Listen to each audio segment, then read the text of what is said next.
The Banking Scene Director's Cut goes behind the scenes, sharing stories and insights to help you build the bank of tomorrow. Welcome to this episode of the Banking Scene Director's Cut, where we have as our guest Frédéric Lebeau of Datavillage, and we're going to be talking all things fraud and scams across the Benelux region and Europe in general. Welcome to the show, Frédéric. Just for context, would you like to tell people just a little bit about yourself before we dive straight into the questions? Yeah, thank you, Andrew. Hello.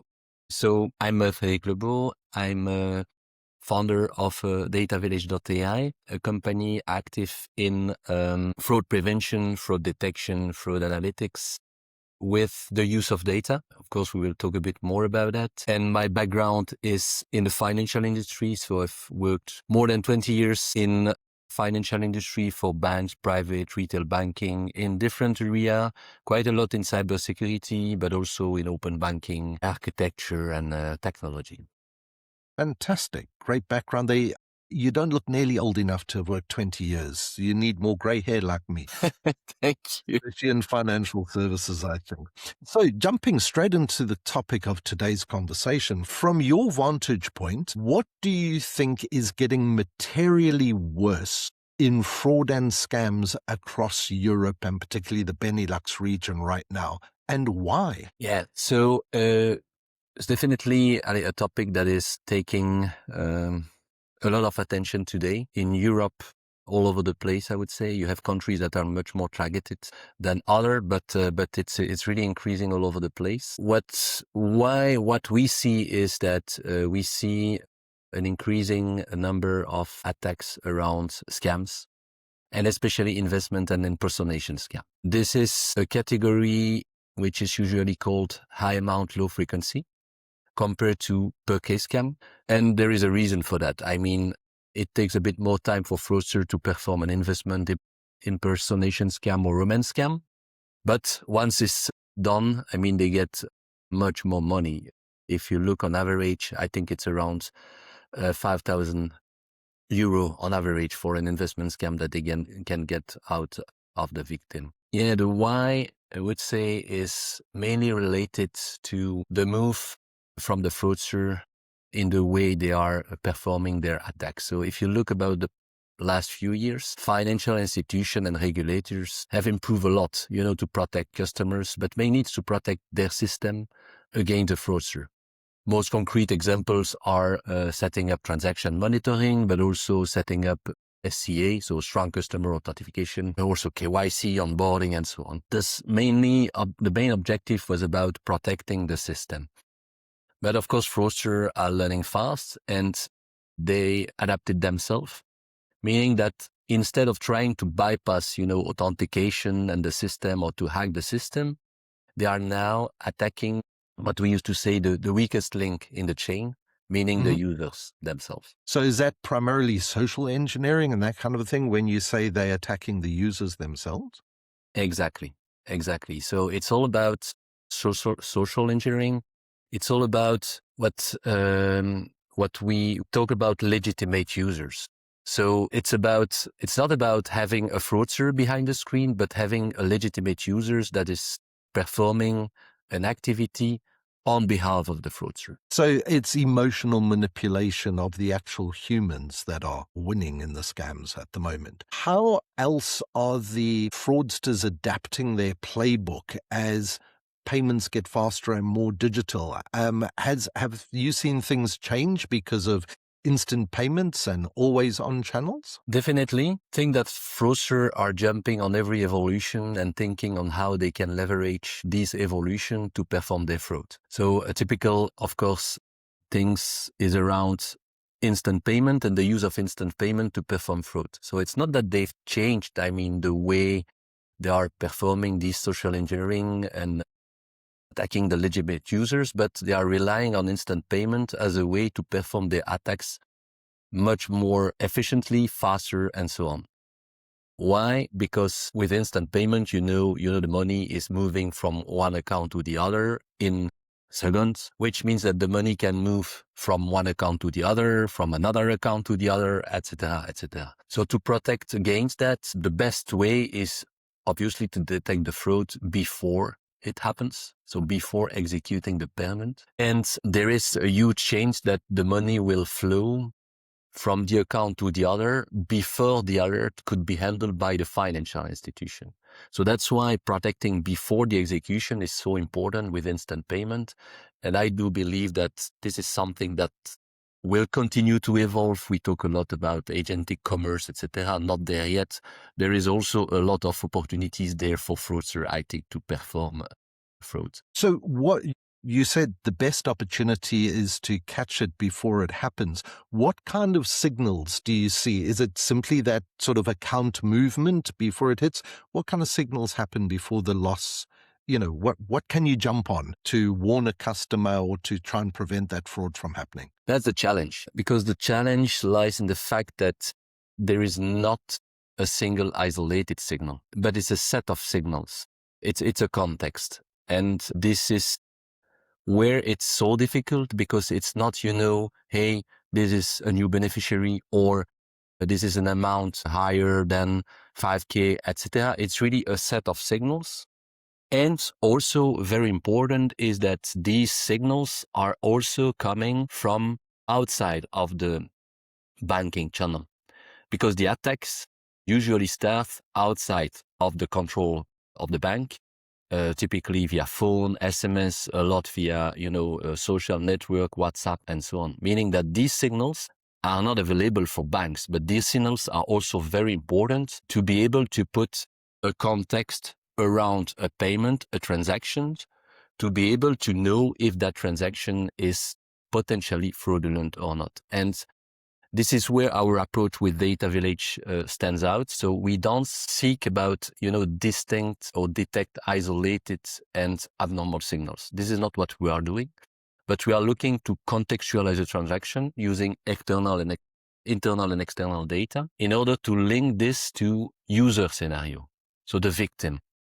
And why? Because the fraudsters have refocused their attack on users, meaning that we believe that prevention system must do the same. So really looking at what is the user is doing, a bit like, let's say, a common scenario, but here it's a scenario which is fraudulent, and looking at what are the signals that could contextualize this activity and then link this activity to a specific scenario that can then be used to identify a risk of fraud or not. So the bank has to look much broader than just the financial transactions themselves. They have to look way outside of that to be able to get that context. A bit difficult in light of all the regulation, but regulation is pushing harder and harder on scam controls at the moment. What's your read on where the EU is heading, with PSD3, with PSR, the EBA guidance and things like that? What's being done in terms of regulation, and what new regulations are coming that might help in the fight against fraud? The good thing is that regulation is also moving, not fast enough, because fraudsters are already active. That's the way it is. If you look back, I previously mentioned strong customer authentication. So this is typically something that has been driven by a regulation and pushed a lot through a PSD2 directive. And if you look what's coming next, the most interesting one, I think, is regulation around PSD3 and PSR, which are looking to strengthen customer protection against fraud. And a lot is going into, so you have different elements, but a lot is going into the liability, meaning a regulation needs to find a way to set up something that will force, a full ecosystem to move on in one direction. And it's not always easy. But if you look behind PSR, it's not yet there. I mean, it's for now on the table. There is a lot around the liability, which is something that has been implemented in the UK, something that you know quite well, Andrew. Something that has been tested now for more than a year. So this PSR regulation in UK has been activated in October 24.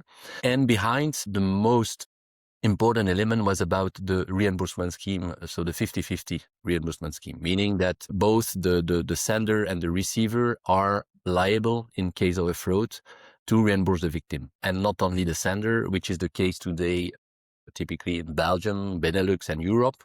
By the way, a month ago, I learned that in Norway, it's the opposite. It's the receiver that is fully liable. But that's a different model. Anyway, the PSR is going that direction. And if you look about the last figures that has been published last week, by the way, by PSR in UK, after a year, 88% of scam loss, meaning a bit more than 170 million pounds, were reimbursed to the victim, compared to 65% before, which is good.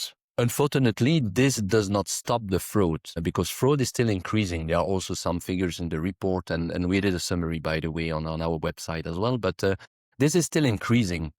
But what's interesting is that this is pushing a full ecosystem in, protecting against fraud, not as a single institution, but looking in the same direction, thanks to that regulation. PSR, PSD3 and PSR is also going into that direction, with other elements that we can, of course, talk about as well. Now, you did mention that some of this regulation it's ongoing. It hasn't yet become regulation yet. It's still being formulated. Where do you think banks should be prioritizing if the timelines around that regulation is still moving? It's always a key question. There are a few elements that are moving a bit more than other. And you see some organization, especially in the payments service industry, that are looking at that, is about the data sharing. So this is something that has been discussed quite a lot the last years, but was always blocked, I would say, due to, the legal aspect, regulation, etc. GDPR and the compliance departments, Exactly. That's the first thing that they always say. Exactly. But this is part of that regulation. It's not fully clear yet, but we see, especially in the payment service provider, that there is a move in looking into that direction. Now, coming on the banks themselves, I think honestly that it will always continue to move.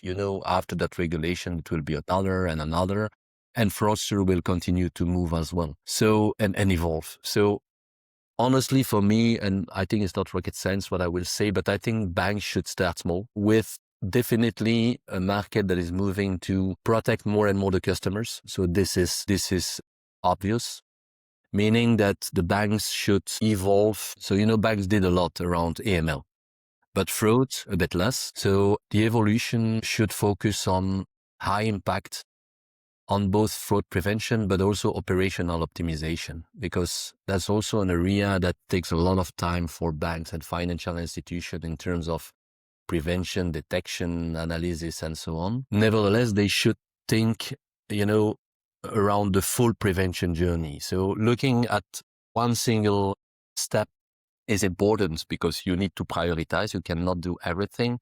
But I really think that it's important to look at the full journey, to be able to create that vision, or that strategic target, which will take into account all that journey, and then step by step fitting in the different steps of that journey. I think that's the most relevant today, and being flexible, obviously, in the evolution, both due to the regulation that will evolve, but also due to the fact that the fraudster will evolve as well. And looking at that end-to-end journey across the entire fraud execution life cycle, where are those biggest bottlenecks in your experience when you've been dealing with them?